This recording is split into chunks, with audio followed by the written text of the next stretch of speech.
일자리 자체가 부족한 세상이 되어버린 겁니다. 아마 돈이 부족하기 때문에 그런 말을 많이 쓸 거예요.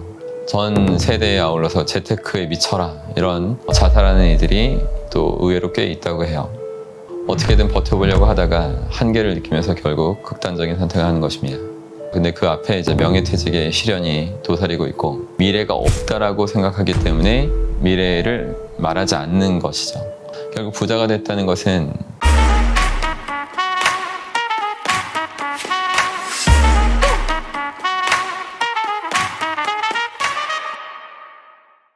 안녕하십니까, 여러분의 심리 멘토 박승입니다. 오늘 영상은 여러분이 미래를 예측하시는데 매우 도움이 되실 거예요. 그리고 돈을 버시는데도 엄청나게 통찰을 얻으실 수 있을 것입니다. 끝까지 잘 시청해 주십시오. 사람들이 살면서 돈이라는 단어를 굉장히 많이 쓰는 그 이유가 아마 돈이 부족하기 때문에 그런 말을 많이 쓸 거예요.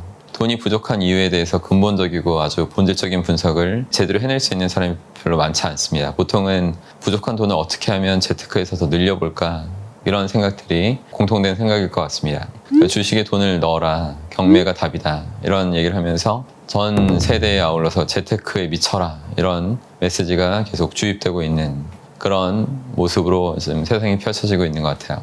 통장에 넣은 돈의 그 수익을 기대하는 것보다 손실만 나지 않으면 다행이라고 믿는 사람들이 점점 늘고 있죠. 그래서 소셜미디어에서 사람들이 수익보다 원금, 이런 얘기를 더 많이 한다고 해요. 이미 오래전부터 그랬다고 합니다. 외벌이 4인 가족이라면 몇백만 원 월급을 받아서 마이너스 면하는 게 쉽지 않은 현실이라고 생각하고 그렇게 말하고 있는 사람들이 대부분이라는 거죠. 근데 이게 대부분 사람들의 현실이고 대체적으로 이제 또 미래에 펼쳐질 그런 모습이라고 할 수 있어요. 300만 원 월급 받는 사람이 100만 원 더 벌면 잘 살 것 같지만 사실 그 100만 원을 또 벌면 자녀 사교육비로 다 써버릴 뿐입니다. 사정이 이러하다 보니까 이제 남들이 부러워하는 조금 더 잘 나간다는 회사원 중에서도 자살하는 이들이 또 의외로 꽤 있다고 해요. 그러니까 자살에 이르는 과정을 아주 최대한 단순화시켜 본다면 이런 형식입니다. 대기업은 일이 아주 많은데 중간 관리자가 되면서 스트레스가 더욱 극심해져요. 그래서 이제 그만두고 싶은 마음이 너무나 들고 있지만 한참 이제 계속 공부하고 있는 자녀들이 눈에 밟히니까 그걸 할 수 없고, 대기업 말고 규모가 작은 곳으로 이직하고 싶은데 당장 줄어들 그 월급 때문에 아이들 사교육비를 또 줄여야 하니까 이렇게 진퇴양난의 상황에 빠지면서 어떻게든 버텨보려고 하다가 한계를 느끼면서 결국 극단적인 선택을 하는 것입니다. 이런 상황을 이제 개인의 의지력으로 한번 잘 버텨보려는 사람들도 있겠죠. 근데 그 앞에 이제 명예퇴직의 시련이 도사리고 있고, 힘들어도 회사 생활을 잘해보려고 하는데 이제 기업에서 내쫓아 버립니다. 한국은 경력 25년 차 그 직원하고 신입사원의 임금 차이가 3배가량 차이가 나요. 독일 같은 나라는 1.3에서 1.7배 정도 차이가 난다고 합니다. 임금 격차가 크지 않으면 연차가 높아도 회사 부담이 적으니까 종신고용이 쭉 가능할 수 있는데, 한국은 부장급 정도 되면 이제 돈이 너무 많이 들어서 정리해야 되는 대상이 되어버리는 거죠. 고도로 전문화된 일이라면 그 숙련된 인력을 필요로 하겠는데 이제 대개는 이제 표준화된 업무를 하게 되고, 그러니까 사원이나 중간 관리자가 하는 일이 비슷합니다. 그래서 3배나 연봉을 주고 회사 측에서 고용할 필요가 없어지게 됩니다. 독일에서 부장한테 신입사원 봉급의 1.3배만 줘도 되는 이유는 약간 공적 비용을 국가에서 보조도 하기 때문이래요. 그러니까 아무래도 사회보장제도가 좀 잘 돼 있다 보니까 교육비의 개인 부담이 적어서 아이들을 좀 마음 놓고 나올 수 있는 환경인 거죠.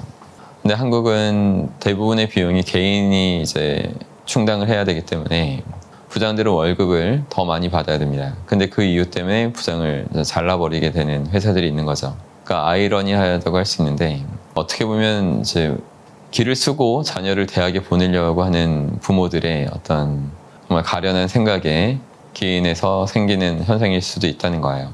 대졸자와 그렇지 않은 사람들의 임금 격차가 크니까 자녀들은 반드시 대학 나와야 된다고 믿는 거죠. 하지만 막상 대학을 가도 일자리 자체가 부족한 세상이 되어버린 겁니다. 사람들은 항상 과거를 근거로 미래를 예측하게 돼요.